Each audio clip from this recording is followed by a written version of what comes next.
सभी दर्शकों को नमस्कार। दोस्तों, आज बात सियासत नहीं बल्कि आज बात शिक्षा की होगी। अच्छी शिक्षा प्रदान करना हर माँ बाप का सपना होता है और जो बच्चे एनडीए और सैनिक स्कूल में पढ़ना चाहते हैं, अब उनका सपना सहारनपुर में पूरा होने जा रहा है, क्योंकि सहारनपुर में खुल चुका है सेंट जोसेफ स्कूल, जो बेट क्षेत्र में पड़ता है, जहां पर आपको मिलेंगी एक छत के नीचे तमाम सुविधाएं। तो आइए चलते हैं और आपको दिखाते हैं सेंट जोसेफ स्कूल का इंफ्रास्ट्रक्चर। तो मेरे पीछे अगर आप देखेंगे तो यहीं से आपको एंट्री गेट दिखेगा और सामने सेंट जोसेफ स्कूल भी लिखा हुआ है।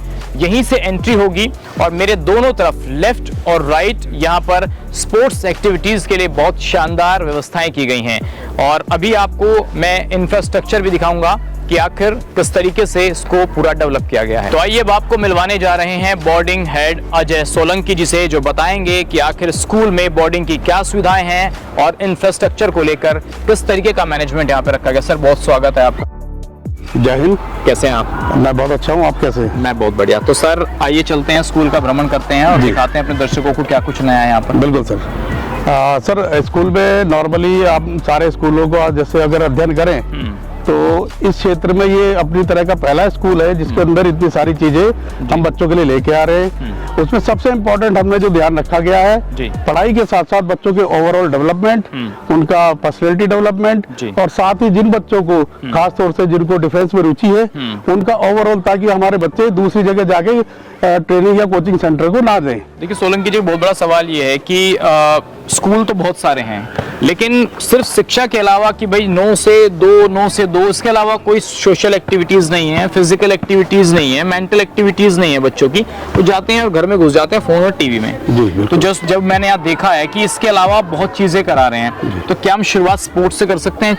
स्पोर्ट्स में क्या आप लोग कराते हैं, देखते हैं? बहुत अच्छा सवाल है ये। एक्चुअली ये एक बड़ा क्वेश्चन बना हुआ है पेरेंट के लिए कि 3 बजे के या 2 बजे के बाद बच्चे के साथ क्या किया जाए और उसको क्या क्या चीज जिसका वो हकदार है वो उसको मिलनी चाहिए। कुछ बिजी व्यस्तता के कारण पेरेंट्स हमेशा नहीं कर पाते, लेकिन ये हमारी जिम्मेदारी बनती है कि जब बच्चा हमारे पास है तो 3 बजे के बाद की भी उसकी पूरी रुचि और पूरी प्रक्रिया का हम ध्यान रखें। इसी को ध्यान में रखते हुए हम लोगों ने कुछ स्टार्टअप किए जो कि मैं आपको दिखाना चाहूंगा। अभी हम जो ऑब्स्टेकल ग्राउंड जिसको कहते हैं, जो कि डिफेंस में जाने के लिए सबसे बड़ा फिजिकल एक्टिविटी के तौर पे काउंट होता है, इसके अंदर यही सेम चीज हमने यहाँ सेटअप लगाया है, जिसकी पूरी जिम्मेदारी हमारे ही आर्मी के एक्स ऑफिसर है मिस्टर मनोज सर, वही उनकी देखरेख में सारी ट्रेनिंग चलती है। तो मनोज सर आपके सामने है और ये मैं चाहूंगा कि थोड़ा सा। जी, हाउ आर यू? कैसे हैं आप? तो किस तरीके से आप जो बच्चों को यहाँ पर फिजिकल एक्टिविटीज के लिए प्रेरित करते हैं? सर, यहाँ पे मॉर्निंग में सुबह इनका जो 6:30 से लेकर 7:20 तक पीटी पीरियड चलता है। अच्छा, 6:30 से 7:30 तक पीटी का पीरियड चलता है मॉर्निंग में। तो किस क्लास से चलता है स्टार्टिंग? अपना 4th क्लास से है। 4th क्लास से बोर्डिंग हमारा 4th क्लास से स्टार्ट है। ये बोर्डिंग की आप बता रहे हैं कि बोर्डिंग में जो बच्चे आ रहेंगे वो 6:30 से 7:30 फिजिकल एक्टिविटी करेंगे। जनरल फिटनेस, एरोबिक्स, अभी कभी martial art, yoga and meditation की क्लासेस ली जाती है मॉर्निंग में। ठीक है, तो ये हाँ, बाद अगर क्लास चलेगी तो टाइम मिलता है, स्पोर्ट्स का पीरियड है, उसमें हम उसको ऑब्स्टिकल की ट्रेनिंग देते हैं, जो कि जीटो टास्क के लिए काम आता है, इंडियन आर्मी का है। ये टोटल 10 ऑब्स्टिकल होते हैं, तो इसको इसकी भी ट्रेनिंग आपको दी जाती है। तो ये मैं पूछना चाहता हूँ, जैसे अभी बच्चे यहाँ पर खेल रहे हैं, तो ये अभी क्या फिजिकल टाइम है? क्योंकि अभी लगभग इनका फिजिकल एजुकेशन का पीरियड है। अच्छा, फिजिकल एजुकेशन का पीरियड है। यस, 2 तरह से फिजिकल एजुकेशन के पीरियड होते हैं। एक तो थ्योरिकल होता है जो कि क्लास में बैठ के पढ़ाया जाता है, दूसरा प्रैक्टिकल होता है जो कि ग्राउंड में लाके बच्चे को एग्जैक्ट चीज सिखाई जाती है, किस गेम के बारे में क्या चीजें हैं। ठीक है, देखिए बास्केटबॉल का बनाया गया है यहाँ पर, बहुत शानदार। और उधर देखिए नेट प्रैक्टिस भी कर रहे हैं बच्चे। जिन लोगों को क्रिकेट का शौक है तो क्रिकेट के सपने को भी यहाँ पर पूरा करेंगे। कुछ बच्चों को शौक होता है क्रिकेट खेलने का, तो क्रिकेट के लिए भी आपके लिए जगह है। और मैं इधर दिखाना चाहूंगा कि जिन लोगों को बास्केटबॉल का शौक है, क्यों सर, जो बास्केटबॉल का सपना देखते हैं, तो उनके लिए बास्केटबॉल भी है।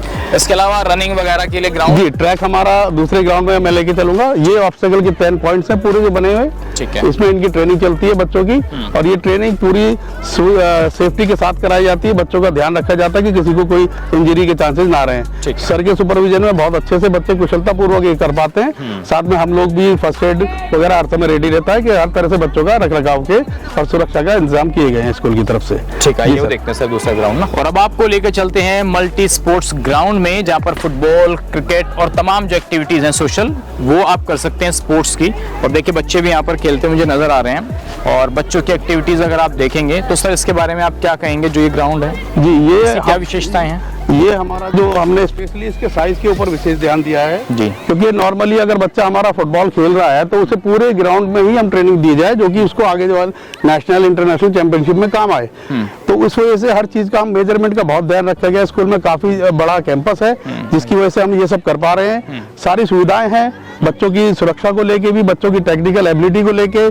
और यहाँ पर जो कोचेज हैं वो क्वालिफाइड NIS कोच हैं जो कि अलग अलग प्रांत से आए हैं देश के, और बच्चों को बहुत अच्छे से ट्रेन करते हैं। बच्चों की सारी स्किल डेवलपमेंट जितना भी है उनका, बच्चों इंडिविजुअल स्किल्स, साथ में उनकी थ्योरी नॉलेज, हर गेम की रूल रेगुलेशन के बारे में हर बच्चे को पता होना चाहिए कि किस तरह से और कब कब खेला जाता है। तो मैं मिलाना चाहूंगा आपको मिस्टर अभिषेक मिश्रा, जो कि NIS फुटबॉल कोच हैं। सर हेलो अभिषेक जी, कैसे हैं आप? तो आप जो बच्चों को फुटबॉल की ट्रेनिंग दे रहे हैं, तो किस तरीके से रहता है रूटीन यहाँ पर? Sir weekly, first of all weekly routine follow करता हूँ, एंड हमारा रिलेशन प्लान बनता है मंथली का। मंथली रिलेशन प्लान बना करके उसी के अकॉर्डिंग बच्चों को स्टार्टिंग करते हैं ड्रिबल से, फिर उसके बाद अगेन वेरिएशंस करके पुश पास, फिर लो ड्राइव, हाई ड्राइव, शूटिंग।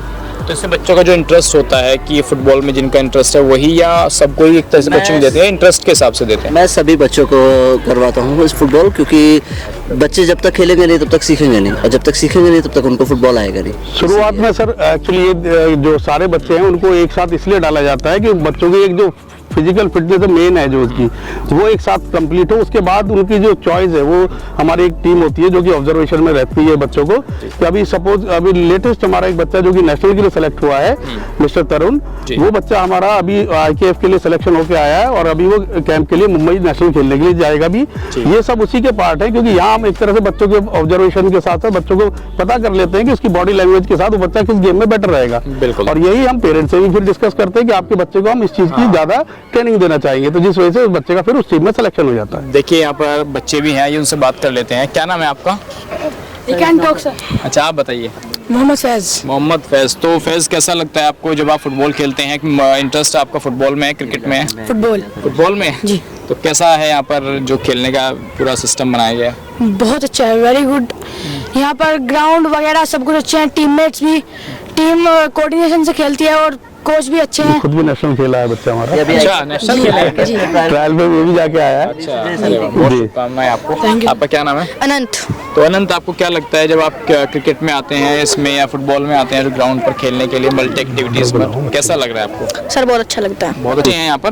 तो हमने आपको स्पोर्ट्स का दिखाया, तो गर्ल्स का भी हमारे पास सेम है रेशियो। मेरी लड़कियां भी बहुत अच्छा खेलती हैं। थोड़ा दिखाई दो तो दूर से देखिए, ये सारी बच्ची हैं। रेशियो भी देखिए गर्ल्स का यहाँ पर। आइए उनसे बात कर लेते हैं। क्योंकि जो फीमेल होती है सर, उनके मदर्स को, फादर्स को ज्यादा रहता है, पेरेंट्स को, कि बच्ची सेफ्टी सिक्योरिटी के साथ रहेगी कि नहीं रहेगी। बिल्कुल, मेरे यहाँ बच्चियां एकदम खेलती भी हैं, सुरक्षित भी हैं, और ये अपने वो सारे सपने जो ये चाहते हैं पूरे करना यहाँ हम लोग की देखरेख में आराम से पूरे कर सकते हैं। तो ऐसा नहीं है कि बॉयज ही हैं यहाँ पर, गर्ल्स भी हैं। तो आपका क्या नाम है? श्रद्धा। श्रद्धा। तो श्रद्धा, आपको किस गेम में इंटरेस्ट है? खो खो। खो खो में खेलते हो आप? अच्छा लग रहा है, आप बताइए। My favorite sports is basketball. Basketball. तो बास्केटबॉल का तो उधर है ग्राउंड, तो कंबाइंड वार्मिंग अफेयर। अच्छा अच्छा, चलिए। तो गर्ल्स के लिए भी, फीमेल्स के लिए भी कोई ऐसी एक्टिविटीज़ हैं यहाँ पर कई जिनमें वो अपने आप को परफॉर्म कर सकती हैं। तो ऐसा नहीं है कि सिर्फ मेल ही हैं, मेल फीमेल दोनों के लिए कंबाइंड। तो सर अंदर चलते हैं, भी देखते हैं। जी सर, ये हमारा सर रिसेप्शन एरिया है। जब भी आप आएंगे तो पहले आपको यहीं आना पड़ेगा। नॉर्मली यहाँ पर क्या है, रिसेप्शन में जो भी विजिटर आते हैं जी, उनका प्रॉपर उनको रिसीव करने के साथ साथ ही हमारे स्टाफ हैं जो कि उनको रिसीव करते हैं, और उनका फिर एक आगंतुक रजिस्टर है जिसमें एंट्री होती है कि उनको किस ऑफिस में जाना है, किन से मिलना है। वो सब जानकारी के बाद उनका जो भी हम रिफ्रेशमेंट वगैरह देने के बाद फिर उनको वहाँ भेजते हैं ताकि वो अपना काम करके अपना जा सकें। चलिए सर, क्लासरूम्स देख लेते हैं और क्या क्या सुविधाएं हैं यहाँ पर, वो बताते रहिएगा आप। ये सारे ऑफिस एरियाज हैं, यहाँ ऑफिस एरिया है, सब सारे काउंसलर्स यहाँ बैठते हैं। अच्छा, बच्चों की जो भी काउंसलर्स के लिए। बहुत बढ़िया। ये बायो लैब है सर। अच्छा, ये हाँ। देखिए बायो लैब भी आपको दिखाते हैं कि यहाँ पर लैब जो है हमारी अभी यहाँ पर लैब में सारी जो बच्चों को जरूरत की चीजें हैं हम कभी भी घर से नहीं मंगाते पेरेंट्स से। ये नहीं कहते कि आप घर से लेके, जो भी चीज है स्कूल प्रोवाइड करता है, बच्चों को प्रॉपर ट्रेनिंग दी जाती है, हर टेस्ट की, हर चीज की। क्वालिफाइड टीचर्स हैं, क्वालिफाइड कोच है, जो भी बताते हैं कि भाई आपने जो भी पढ़ाई लिखाई, जो भी टेस्ट होना है सारा यहीं पर होता है। थ्योरी क्लास के अंदर होती, प्रैक्टिकल हम लैब में करते हैं। तो ये लेबोरेटरी है, तो प्रैक्टिकल होता है यहाँ पर, और जब थ्योरी की बात करते हैं जाहिर सी बात है वो क्लास में होती है। आइए क्लासेस दिखाते हैं। अभी मैं आपको लेके चल रहा हूँ क्लासेस के ऊपर, और साथ ही साथ यहाँ बड़े रोमांचकारी आपको दृश्य दिखाई देंगे, जिसमें कि मेरी जो सबसे ज्यादा खूबसूरत चीज है वो है यहाँ का संगीत का, जो बच्चों को हम शिक्षा देते हैं। अरे वाह। तो पूरा कैंपस आप ध्यान से अगर देखेंगे तो अगर सिक्योरिटी को लेके बात करते हैं तो यहाँ पर 3 लेयर सिक्योरिटी काम करती है पूरे कैंपस में। पहला सर्वेलेंस, सीसीटीवी, आपको हर कॉर्नर में सीसीटीवी मिलेगा जी। सेकंड फिजिकल सिक्योरिटी, जो कि आपने ऑलरेडी गेटों पर देख ली होगी। बिल्कुल। थर्ड होता है जो हमारी फिजिकल प्रेजेंस है स्टाफ की, ये थर्ड लेयर में काउंट होती है। तो इस तरह से 3 लेयर हमेशा बच्चों के आसपास काउंट करती है। ये सारा क्लासरूम एरिया है जिसकी सुरक्षा टीचर्स के साथ में है, प्लस इनका रखरखाव हमारे सीनियर वाइस प्रिंसिपल साहब के हाथ में रहता है, जो कि ऊपर ही उनका ऑफिस भी है सामने। अच्छा, यहाँ पर सर का ऑफिस है, वाइस प्रिंसिपल। तो सारा मॉनिटर वो यहाँ से करते हैं, और टाइम टू टाइम वो उनके राउंड सब जगह रहते हैं हर क्लास के अंदर। क्लास का अंदर का स्ट्रक्चर किस तरीके से है, तो आइए अब आपको दिखाते हैं यहाँ के क्लासरूम का कैसा सेटअप है। क्योंकि मैं जब क्लासरूम देख रहा था तो शायद मुझे अदर क्लासरूम्स जो स्कूल्स होते हैं उनसे कुछ डिफरेंट लगा। तो सर ये बिल्कुल स्ट्रक्चर जी, ये अपनी तरह का एक पहला एक आपने देखा होगा कि ये हमने इसको डिजाइन जो दिया है वो इस तरह का दिया है जो कि आपको कॉलेज और यूनिवर्सिटी में देखने को मिलता होगा। वही कह रहा था कि क्योंकि हमारा ये मानना है सर कि जब बच्चा हायर लेवल की क्लासेस में आ जाता है, सीनियर 12th वगैरह में, तो उसकी एक सोच भी उसी लेवल को टच करने लगती है कहीं ना कहीं, उसके चलने का तरीका, बात करने का तरीका और पढ़ने का तरीका। तो हमने ये कहा कि क्यों ना हम क्लास में भी वैसे स्ट्रक्चर दें कि बच्चा पहले से ही मेंटली प्रिपेयर हो जाए कि कॉलेज में जाके उसको किस तरह का बिहेव करना है। अभी प्रॉब्लम ये आती है सर, स्कूल से डायरेक्ट जब कॉलेज में जाते हैं बच्चों को सबसे बड़ी दिक्कत आती है एडजस्टमेंट की। तो हमारे पास ये 2 इंपॉर्टेंट चीज है। हॉस्टल में रहने का मतलब बच्चा एडजस्टमेंट सीख जाता है, हर तरह के लोगों के साथ उठना बैठना। दूसरा, इस तरह के स्ट्रक्चर के साथ वो पढ़ना लिखना सीख जाता है, ताकि वो चीज उसको आगे जाके उसकी हेल्प करती है। सर जैसे ये वाली टेबल है और बेंच है, तो यहाँ पर कितने 2 बच्चे बैठते हैं इस पर? जी, हमारा 25:1 का रेशियो है। क्लास में 25 से ज्यादा बच्चे नहीं होते एक क्लास में, तो एक टीचर के साथ 25 ही बच्चे बैठते हैं। तो 2 बच्चे बैठते हैं। बच्चों की सीटिंग है? हाँ, 25 से ज्यादा होंगे। सीटिंग तो 40 की है। अच्छा, 40 की है। हाँ, तो लगभग हम 3 बच्चे आराम से बैठ सकते हैं उस पे 2। कंफर्टेबल रहते हैं। स्मार्ट और नॉर्मल क्लास आप जैसे देख सकते हैं, प्रोजेक्टर के साथ सारी फैसिलिटीज हैं यहाँ। बच्चे को जिस बोर्ड में पढ़ना है उस बोर्ड में बच्चा अपनी पढ़ाई करता है। भी लगाया हुआ है कि अगर आपको प्रोजेक्टर पे पढ़ना है तो प्रोजेक्टर पे पढ़िए, और अगर आपको नॉर्मल उस पे पढ़ना है तो आप नॉर्मल बोर्ड पर पढ़ सकते हैं। आइए म्यूजिक की क्लासेस दिखाते हैं आपको। जो बच्चे म्यूजिक में सर वो अपना इंटरेस्ट रखते हैं तो उनके लिए मैं देख रहा हूँ कि म्यूजिक की बहुत अच्छी व्यवस्था है। देखिए अंदर दिखाइए एक बार कि आपके लिए यहाँ पर हारमोनियम और पियानो वगैरह सब रखे हुए हैं। तो सर ये एरिया ऑफ इंटरेस्ट जो बच्चों का है, तो इसकी कैसे क्लासेस रखते हैं आप लोग? अभी सर इसका जो म्यूजिक का क्लास है, म्यूजिक एक अपने आप में ऐसी कला है कि जो अपने आप ही दिखती है। ये भगवान की दी हुई कला है जो होती सब में है, बट उसको निखार और निकाल बहुत कम लोग जा सकते हैं। तो लेकिन बच्चों के अंदर सबसे एक चीज आती है, बच्चे या कोई भी हो थोड़ा शर्माते हैं। तो हम जो जिस तरह से काम करते हैं इस स्कूल में, हम स्टार्ट करते हैं असेंबली से। हम हर बच्चे को स्टेज पे लाते हैं। पहली बात तो उसका स्टेज का डर निकले, स्टेज पे आके बच्चा अपनी परफॉर्मेंस धीरे धीरे बढ़ाता है। फिर हम उन्हीं बच्चों को फिर सभी के लिए कंपलसरी क्लास में म्यूजिक के लिए ट्रेनिंग लेना, उसमें से फिर जो अच्छे जो सेलेक्ट होते हैं उनको फिर एक्स्ट्रा क्लासेस। और क्योंकि हमारे पास ऑलरेडी क्वालिफाइड टीचर हैं म्यूजिक के, जो कि शास्त्रीय कला और इन सब में बहुत निपुण है, वो बच्चों को प्रॉपर ट्रेनिंग और उसके बारे में वाद्य यंत्र 4th से शुरू होता है, 4th से 12th तक। बोर्डिंग स्कूल हमारा 4th से स्टार्ट होता है सर। जैसे किसी को म्यूजिक में रुचि है तो क्या जो डेली आ रहे हैं बच्चे उनके लिए भी है, बोर्डिंग के लिए? वो सभी के लिए सर। अच्छा, सभी के लिए? ये सभी के लिए, बट जो सिलेक्टेड बच्चे हैं वो उसके बाद एक्स्ट्रा क्लास भी ले सकते हैं, क्योंकि जो हमारे जितने भी टीचर हैं वो कैंपस के अंदर ही रहते हैं। उनका स्थान अंदर दिया गया है स्कूल में, रहने का और खाने का हर चीज की सुविधा उनको अंदर ही प्रोवाइड की गई है। तो सर जैसे बोर्डिंग की बात करते हैं हम, तो बोर्डिंग के लिए तो आपको यहीं रहना पड़ेगा जी। कि महीने में बच्चा हफ्ते में कितने दिन घर जा सकता है? सर घर जाने की तो देखिए, बोर्डिंग का मतलब ही पहला माइंडसेट ये होना चाहिए पेरेंट्स का कि मैं बच्चे को घर से दूर कुछ कामयाबी के लिए भेज रहे हैं, और बच्चे को भी यही होना चाहिए कि मैं घर से दूर दूर आ रहा हूँ कुछ बनने के लिए, कुछ सीखने के लिए। अब इन दोनों चीजों में समय की बहुत जरूरत पड़ती है और एक जगह रहने की जरूरत पड़ती है। अगर हम बच्चे को घर भेजते रहेंगे तो सबसे पहले उसका जो घर से लगाव है वो नहीं निकाल पाएंगे, ठीक है ना। तो उसके लिए हमारे पास नॉर्मली स्कूलों की तरह छुट्टियां हैं, गर्मियों की और सर्दियों की, जिनमें बच्चे अपना घर जाते हैं, विंटर और समर वेकेशन जी। और बाकी ओकेशनली अगर पेरेंट्स विजिट है तो उसके लिए एक प्रावधान है यहाँ स्कूल का, उसको औपचारिकता पूरी करके हम बच्चों को भेजते हैं। ठीक है। तो अंकित जी, एक मैं देख रहा हूँ कि यहाँ पर हर विषय की सब्जेक्ट की लैब बनी हुई है, तो अलग से क्या इसका वो है? जी, इसके पीछे एक बड़ी रोमांचक आपके बात कह सकते हैं कि अभी एक छोटी सी बात जो सोच के बनाई गई है लैब, क्योंकि अगर एक जगह आप में से या कोई भी 3 घंटे या 2 घंटे या पूरे दिन एक ही जगह बैठ के कुछ भी काम करता है तो उसका इंटरेस्ट लेवल डाउन होता जाता है। ये बहुत अच्छी बात। तो लैब का क्या है, सपोज करो आप कहीं बाहर घूमने निकले हो, रास्ते में अगर आपके रिलीजियस के मुताबिक कोई मंदिर मस्जिद या कुछ भी मिलता है तो आप उसको देखने के बाद आपकी मानसिक स्थिति चेंज हो जाती है। बिल्कुल ऐसे ही हमने ये चीजें करी गई है कि बच्चा जो लैब जो पढ़ रहा है वो उसका इंटरेस्ट लेवल बढ़ाने के लिए उसको वही चीजें हम लैब में लाके पढ़ाते हैं। लैब में सारी चीजें रिलेटेड वही है, उसके दिमाग में और कुछ आएगा ही नहीं। बिल्कुल। तो वो बच्चे का इंटरेस्ट लेवल प्लस प्रैक्टिकल जो देख के वो पढ़ रहा है, उससे उसकी जो सोचने की क्षमता है सब्जेक्ट को लेके वो बढ़ जाती है, जिससे उसकी परफॉर्मेंस बहुत अच्छी हो जाती है। Very good. तो चलिए आगे चलते हैं अभी। तो वो सेक्शन में आपको दिखाता हूँ जहाँ पर पेरेंट्स को लगता है कि नहीं ये तो बड़े बच्चों के लिए स्कूल है। ऐसा नहीं है, यहाँ पर आप नर्सरी, प्री नर्सरी, यूकेजी तक के बच्चे जो हैं और 2nd क्लास तक का अलग से यहाँ पर डिपार्टमेंट बनाया गया। ये वो मैं आपको दिखाता हूँ। ये देखिए क्लासरूम्स की जो स्टार्टिंग है वो बहुत शानदार बनाई है और सरोजनी नायडू जी जो हैं देखिए उनके यहाँ पर थॉट्स भी लिखे हुए हैं। तो इस तरीके की क्लासेस हैं और ये मैं दिखाना चाहूँगा यूकेजी क्लास। तो मैम से बात करेंगे अभी। तो ये देखिए यहाँ पर बच्चे जो हैं छोटे छोटे बच्चे, ये यूकेजी क्लास के बच्चे हैं और मुझे लगता है रिसेस टाइम हो रखा है अभी, तो सभी जो है अपना लंच कर रहे हैं। तो मैम से बात कर लेते हैं अभी। Ma'am, what's your good name? My name is Ragini Kaushal. Okay. I am from Jalandhar. Okay. और हमारे स्कूल में सभी जगह से दूसरे राज्यों के भी टीचर्स हैं जो हम ये शिक्षा की तरफ एक मोड़ लेकर के अपने इस रूरल एरिया में एक उन्नति की भावना लेकर के हम सारे टीचर्स काम कर रहे हैं। और हमारा जो प्री प्राइमरी विंग है ये हमारा बेस होता है जिसमें हम बच्चों को वो नींव मजबूत कर रहे हैं जो इस एरिया में बाकी दूसरे स्कूल नहीं कर रहे हैं। यही मेन कारण है कि हम लोग इस क्षेत्र में काफ़ी दूर दूर राज्यों से अलग अलग जगह से आकर के एक क्वालिटी देना चाहते हैं जो छोटे बच्चों में एक नींव की तरह एक बहुत बड़ी इमारत खड़ी कर सके। मैम, जो छोटे बच्चे होते हैं उनको संभालना थोड़ा मुश्किल होता है क्योंकि केजी के बच्चे, नर्सरी के बच्चे तो ज़्यादा घर के प्रति, अपने माँ बाप के प्रति उनका लगाव ज़्यादा होता है। इन्हें वो स्कूल आते हैं तो बड़ी जिद करते हैं, तो उनको कैसे हैंडल करते हैं?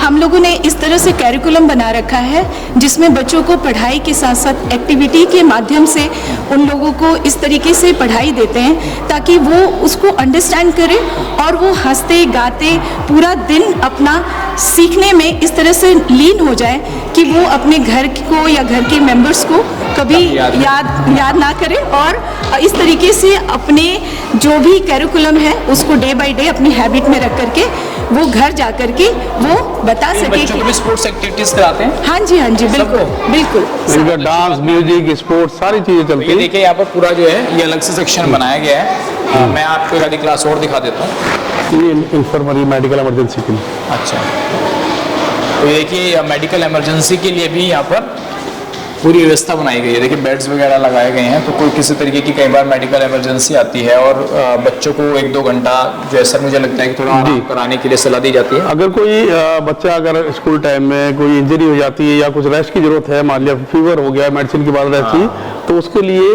ये हमारा सिस्टम बनाया हुआ। साथ ही ये सुपरविजन में रहता है, बच्चे को अनअटेंडेड हम नहीं यहाँ डालते, उसके लिए भी एक प्रॉपर प्रोसीजर है। एक उसकी नोट होता है लॉग बुक में, उसके बाद जो भी मेडिसिन दी जा रही है और पेरेंट्स को भी बताया जाता है कि आपके बच्चे को ये हुआ था, ये मेडिसिन दी गई, इतने बजे वो रेस्ट है। तो सारी चीजों की जानकारी के साथ ही। अच्छी बात आपने बताई।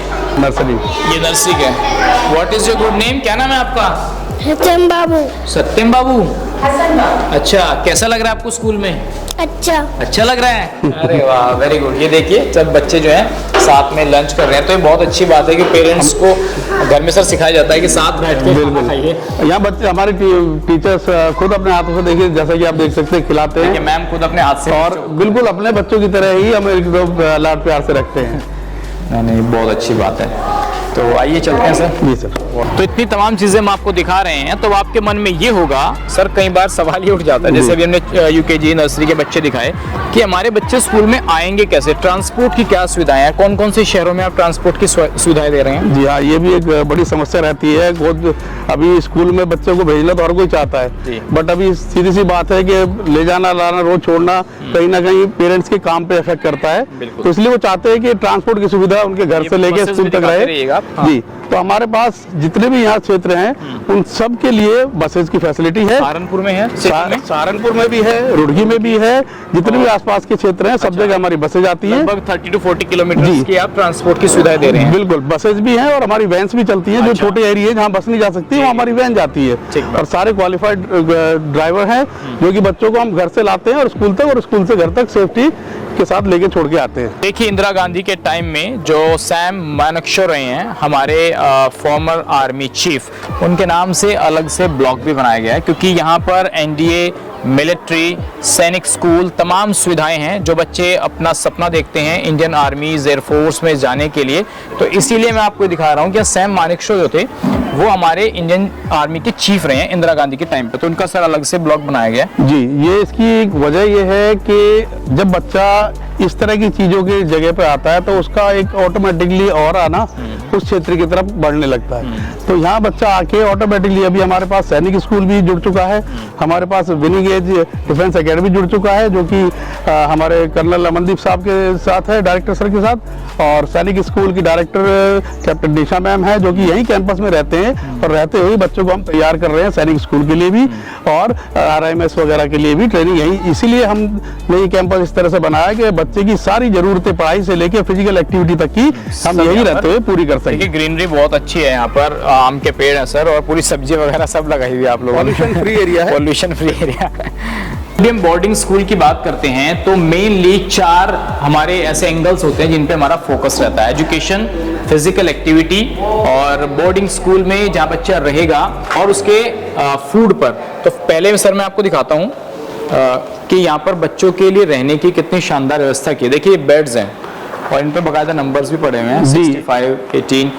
तो सर ये एक्चुअली ये सुविधा बच्चों के लिए भी है, और साथ ही साथ हमने जैसे सुना होगा कि पेरेंट्स को एक छोटी सी चिंता हमेशा बनी रहती है कि अब बच्चा हमारा बोर्डिंग में रह रहा है तो कहीं उसका कॉन्फ्लिक्ट ना हो, लड़ाई झगड़े ना हो आपस में। तो इस चीज को हमने बड़ी अच्छे से शोध करने के बाद ये नतीजा निकाला कि 3 ही जगह पे हमें ऐसी चीजें पाई गई जहाँ की चांसेस होते हैं, वो होता है खाना, खेलना और रहना, है ना। ये 3 जगह है, और इन 3 जगहों में हमने इतने अच्छे से डिजाइनली उसको अब सेपरेशन किया है कि तो अभी ये जो बेड आप देख रहे हैं कि आप एक बेड पर एक ही बच्चा हाँ, बच्चे का नंबर भी लिखा होता है कि किसका है। 72, और इस तरीके से ये बेड्स है। देखिए पीछे मैं दिखाऊंगा, लाइन दिखाइए इधर, और इधर सर अलमीरा वगैरह भी है। ये पूरे एक बच्चे को एक पूरी अलमीरा दी जाती है, ठीक है। इस तरह से एक अलमीरा पूरी दी जाएगी उसमें, ताकि बच्चा अपना सामान रख सके। दूसरा ये बॉक्स बेड है सारे। अच्छा। बच्चे का जो एक्स्ट्रा लगेज वगैरह वो इसमें रहता है, और साथ ही साथ एक हमारा लगेज स्टोर है पीछे, जिसकी चाबी यहाँ के वार्डन साहब के पास होती है, जो कि सिर्फ इतवार को खुलता है, ताकि बच्चे अपना कुछ सामान जो लेना है, बाकी एक्स्ट्रा सामान वो वहाँ रखें। तो उसमें सफाई भी रहती है और बच्चों का सामान खोने का डर भी नहीं रहता है। बहुत बढ़िया बनाया सर। अपने साफ सफाई के लिए अलग स्टाफ है यहाँ, गर्मियों के लिए आप सुविधा है हर ब्लॉक में, हर केबिन में AC अलग अलग लगे हैं। तो देखिए AC की सुविधा भी है यहाँ पर, और सर कैमरेज भी लगे हैं ना जी। सर्विलेंस मैंने आपको बताया 3 लेयर हर जगह है। एक एक बेड रात को सोने के बाद भी कवर होता है कि बच्चे का मूवमेंट क्या है। देखिए इधर भी जो है ना बच्चों के लिए, तो रात में सर ये कैसे डिसाइड होता है कि बच्चों को इतने बजे सोना है? तो यहाँ कोई स्टाफ भी रहता है? जी सर, अभी मैं आपको दिखाना चाहूंगा कि यहाँ हमेशा 2 स्टाफ डेडिकेटेड बच्चों के साथ रहते हैं, जिनको जो कि वार्डन सर हैं, जो हमेशा उनका एकोमोडेशन भी अंदर ही बच्चों के साथ दिया गया है। तो 1 नॉक पे वो बाहर आ जाते हैं। रात में CCTV का भी हमारा कवरेज रहती है, बाई चांस कोई इमरजेंसी होती है तो एक आवाज में कम से कम 4-5 लोग बच्चे के आसपास खड़े होते हैं। ठीक है। तो हमने आपको फिजिकल एक्टिविटीज दिखाई, एजुकेशन के लिए हमने क्लासेस दिखाई, म्यूजिक का दिखाया, और इसके अलावा लैब्स दिखाए। तो ये सर 4th से शुरू है ना? जी, 4th क्लास से स्टार्ट है जी, बोर्डिंग से शुरू है। बोर्डिंग यानी कि 4th क्लास से शुरू है। अब सबसे महत्वपूर्ण और जो जरूरी है हमारा फूड, तो सर जी तो वो बच्चों के पेरेंट्स को रहता है कि भाई मेरा बच्चा तो ये नहीं खाएगा, वो नहीं खाएगा। इसमें भी मैं एक बात थोड़ा सा साफ करना चाहूंगा कि जो मेस मेन्यू है वो मेन्यू हर जगह लिखा मिलता है ना कि भाई इस हफ्ते में ये बनना है, ये बनेगा। लेकिन हमने क्या किया है कि फाइनली वो खाना तो बच्चों ने है। बिल्कुल सही। तो हम एक स्टूडेंट काउंसिल बनाते हैं जो कि मेस का मेन्यू में हमारे साथ बैठते अरे वाह, बहुत हैं, ठीक है, क्योंकि खाना उनको हाँ, है तो बिल्कुल उनके सही। हिसाब से। लेकिन हाँ, न्यूट्रिशन का और जितने भी उसके डाइटिशियन से जो हमने एडवाइस ली हुई है उसका भी ध्यान रखा जाता है कि बच्चे को पूरे दिन में इतनी चीजें जानी चाहिए, जानी चाहिए। तो सर वहीं चलते हैं, बिल्कुल वहीं सर। बातें करेंगे, दिखाएंगे आपको डाइट में बच्चों के लिए क्या क्या है। लोग हैं वॉशरूम के एरिया में और देखिए कितना शानदार वॉशरूम एरिया बनाया है कि यहाँ पर वॉश बेसिन आप जज ही नहीं कर पाएंगे कि वॉशरूम में खड़े हैं। लाइन से लगे हुए हैं, तो बच्चों को यहाँ वॉशरूम वगैरह में किसी तरीके की कोई प्रॉब्लम नहीं होती है। तो सर बच्चों को वॉशरूम के लिए जो सुविधाएं हैं उनके लिए कोई टीम रखी हुई है यहाँ पर अलग? जी, इसकी हाउसकीपिंग का मेरा अलग स्टाफ है, हर काम के लिए अलग स्टाफ बना हुआ है। बाथरूम में बच्चे को हर तरह की फैसिलिटी दी गई है, उसमें गर्म पानी ठंडा पानी दोनों टाइम अवेलेबल है। तो गीजर वगैरह लगे हुए सर? जी, हमने ऊपर सेंट्रलाइज एक गीजर लगा हुआ है। अच्छा। जो कि डेली सफिशिएंट वाटर सप्लाई को गर्म करके बच्चों तक पहुंचाई जाती है। अरे वाह, वेरी गुड। और ये बच्चों के लिए अलग शूज जो एक्स्ट्रा शूज वगैरह होते हैं ताकि बच्चे शूज वगैरह जो होते हैं स्पोर्ट्स की ये एक्टिविटी सब उनके लिए अलग बना हुआ है। बच्चे आते हैं, खेलने के बाद यहाँ रखने के बाद ही अंदर जाते हैं। इधर? ये लॉन्ड्री स्टाफ लगा हुआ है अपने बच्चों के कपड़े धो के प्रेस करने में। अच्छा। लॉन्ड्री का पूरा बच्चों को नहीं कराया जाता, यहाँ के स्टाफ ही करते हैं। तो देखिए यहाँ पर लॉन्ड्री की मैडम व्यवस्था भी है। है।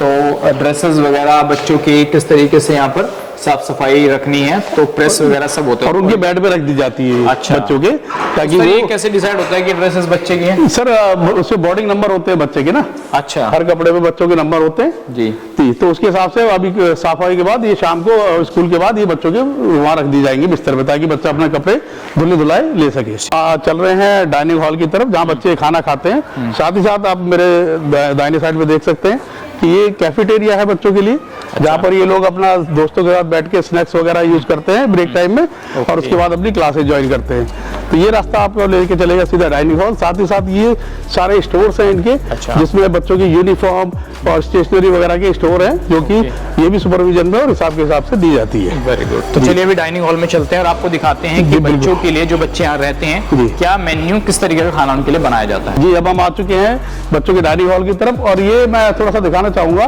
कि बच्चों के जितने भी वाटर पॉइंट है उनका हमने सेपरेट आरओ सिस्टम लगाया हुआ है। ये कभी भी हमने सेंट्रलाइज नहीं किया हुआ कि एक टैंक से सारी जगह सप्लाई जाए। हम हर जगह का, क्योंकि इसका डेली रूटीन है और एवरी 15 डेज की डीप क्लीनिंग की जाती है, जिससे हम उसकी बच्चों की स्वास्थ्य का पूरा ख्याल रख पाते हैं। तो अभी हम आ गए हैं मेस में। मैंने आपको पहले बताया था कि बच्चों के पेरेंट्स को सबसे ज्यादा खाने पीने की फिक्र होती है। तो सर दिखाइए जरा एक बार मेस अंदर चलते हैं, एक बार दिखाते हैं। ये डाइनिंग हॉल एरिया है सर। यहाँ पर भी सिटिंग प्लान जो आप देखेंगे, मैंने बताया था ना कि 3 जगह होती है जहाँ पर लड़ाई के चांसेस होते हैं बच्चों के, तो ये खाने का उसमें से आता है। ये आप देखिए, जैसे ये अपना है, अब ये फिक्स है क्लास वाइज। यहाँ अपने ही बच्चे एक ही क्लास के विद टीचर बैठते हैं, स्टाफ के साथ बैठते हैं, वही खाते हैं, क्योंकि इसमें सबसे इम्पोर्टेंट है मैथ्स के एटिकेट्स, जो कि उनको बताने जरूरी होते हैं। बच्चे को कटलरी यूज कैसे करनी है, स्पून कैसे पकड़ना, फोर्क कैसे, किस वॉइस में बात करना, तो ये सारी चीजें सिखाई जाती है बच्चों को, टीचर के साथ बैठाया जाता है। पूरे जो भी तौर तरीके खाने के होते हैं, ताकि बच्चा हमारा, ये पार्ट आ जाता है हमारा जो पीडीपी प्रोग्राम होता है, पर्सनैलिटी डेवलपमेंट प्रोग्राम, ये उसके अंतर्गत सारी चीजें आती है। खाना हमारा यही बनाया जाता है, और बफे सिस्टम जो कि हम आप देख सकते हैं यूज करते हैं। तो यहाँ पर आपको मेन्यू भी दिखाते हैं कि आज मेन्यू में क्या बना है। जी, और ये बफे सिस्टम है, ये ग्लासेस है यहाँ पर, ये सब है पीना हो जी। और सर चपाती है यहाँ पर, ये देखिए, सारा फ्रेश बन के आता रहता है। और ये आप एक यहाँ पर सूखी सब्जी बोलते हैं इसको, बनाया गया है। और दाल मखनी लगता है dal makhani with rajma, and this is rice, और उधर प्लेट्स हैं। और ये सारा गर्म रहता है, क्योंकि सिस्टम इलेक्ट्रिक सिस्टम है, तो ये गर्म रहता है, इसमें ऐसा नहीं है कि कुछ ठंडा हो जाएगा। तो अभी क्योंकि हो चुका है, इसलिए वहाँ अटेंडेंट नहीं है। हाँ, सही बात। तो यहाँ पर बैठकर जो जी सारे स्टाफ स्टाफ के लिए होता है, principal sir, director sir, vice principal sir, हम लोग सब यही खाना खाते हैं बच्चों के साथ ही। तो ये बहुत अच्छा है। यहाँ पर हमारे डायरेक्टर सर हैं, जो कि हमारे सीनियर हैं सबसे, और ये खाना ले रहे हैं। तो खाने के बारे में आप सर बता सकते हैं कि सर कैसा लगता है खाने में? सर अपना खाना घर का भूल गए यहाँ आके। तो थैंक यू सर। खाने का जो सर ये मेन्यू आपने बताया, जी। तो ये जो बच्चे हैं जो यहाँ हॉस्टल में रहते हैं उन्हीं के लिए है, या जो डेली बच्चे आते हैं उनके लिए भी है? सर इसमें लंच के लिए तो डेली बच्चे आते हैं उनके लिए भी प्रावधान है। अच्छा। उसके लिए कुछ ऑफिस में अकाउंट सेक्शन में कुछ राशि लगती है, तो बच्चों को यहाँ लंच सबको दिया जाता है। ठीक है, उसके हिसाब से इम्पोर्टेंट चीज ये है कि जो मेन्यू बना है, कोई भी चीज ये यहाँ रिपीट नहीं होती पूरे हफ्ते। ऐसा नहीं कि एक चीज आज बनी तीसरे दिन वो अच्छा, तो वेज नॉन वेज दोनों? हाँ, 5 मील्स हैं मेरे, जिनमें से 2 स्नैक्स आते हैं और 3 मेन मील्स आते हैं। वो सभी चीज रिपीट कभी नहीं होता, वो एकदम सेपरेट, वेज नॉन वेज दोनों सुविधाएं हैं सर। अच्छा। और 2 डेज नॉन वेज है, वेज है, और स्वीट तो डेली है हमारे बच्चों के लिए, क्योंकि हमने खास तौर से रखा गया है उनके लिए अलग अलग तरह की स्वीट, आइसक्रीम हो गई, गुलाब जामुन हो गए, खीर हो गई, सेवियां हो गई, कस्टर्ड हो गया, तो ये चीजें हम रखते हैं। और जो मॉर्निंग ब्रेक होता है 11 बजे, वो ओनली फ्रूट ब्रेक है, उसमें सिर्फ हम सीजनेबल फ्रूट देते हैं। कितने बजे होता है सर वो? ये सर 11 बजे होता है, जिसमें बच्चों को फ्रूट दिया जाता है मॉर्निंग में नाश्ते के बाद 11 बजे जी। और उसके बाद 1:20 पे लंच होता है, लंच के बाद फिर क्लासेज हैं, और फिर इवनिंग में 3:30 फिर इवनिंग स्नैक्स दिया जाता है बच्चों को। उसमें क्या देते हैं? उसमें सर थोड़ा हैवी स्नैक्स दिया जाता है, क्योंकि बच्चे का पूरा दिनचर्या खत्म होने के बाद डाइजेशन के बाद स्पोर्ट्स के लिए तैयार होना, तो उसमें नॉर्मली हमारे स्नैक्स में जैसे बिस्किट्स आ गए, पैट्रीज आ गई, ये सब बना हुआ यही का रहता है, हम बाहर से नहीं लाते हैं, ठीक है, तो यहीं से प्रोवाइड कराते हैं। डिनर हमारा डिनर होता है, उसके बाद किसी बच्चों को मिल्क वगैरह की आवश्यकता, वो कुछ सर डेली मिल्क है हमारा। अच्छा। जो फ्रूट ब्रेक है उसके बाद मिल्क भी दिया जाता है। डेली मिल्क है हमारा बच्चों के लिए, दूध एक भी दिन ऐसा नहीं है जो नहीं छूटता है। अच्छा। ठीक है, डेली सबको दूध दिया जाता है। और साथ ही साथ कुछ कंडीशंस ऐसी होती हैं कि किसी पेरेंट्स के द्वारा अगर एप्लीकेशन दी गई है कि इसको बच्चे को एक्स्ट्रा मिल्क वगैरह प्रोवाइड किया जाए, तो वो भी सुविधा सर सारी है। तो ये खाने की सुविधा है। देखिए, मॉर्निंग का ब्रेकफास्ट, फिर फ्रूट ब्रेक, उसके बाद लंच, फिर इवनिंग में, और फिर नाइट में, तो ये 5 to 6 टाइम का जो मील है वो कहीं ना कहीं बच्चों की हेल्थ पर भी एक बहुत पॉजिटिव असर डालता है। तो मैंने आज आपको यहाँ पर तमाम एक्टिविटीज सेंट जोसेफ स्कूल की दिखाई हैं। बाकी अगर आपको इस स्कूल से जुड़ी हुई कोई भी जानकारी देनी है और लेनी है, तो आपके स्क्रीन पर ये नंबर्स फ्लैश कर रहे हैं, आप इन पर कॉल कीजिए, और यहाँ पर क्या कुछ सुविधाएं आपके बच्चों को मिलने वाली हैं, आप कॉल करके जानकारी ले सकते हैं।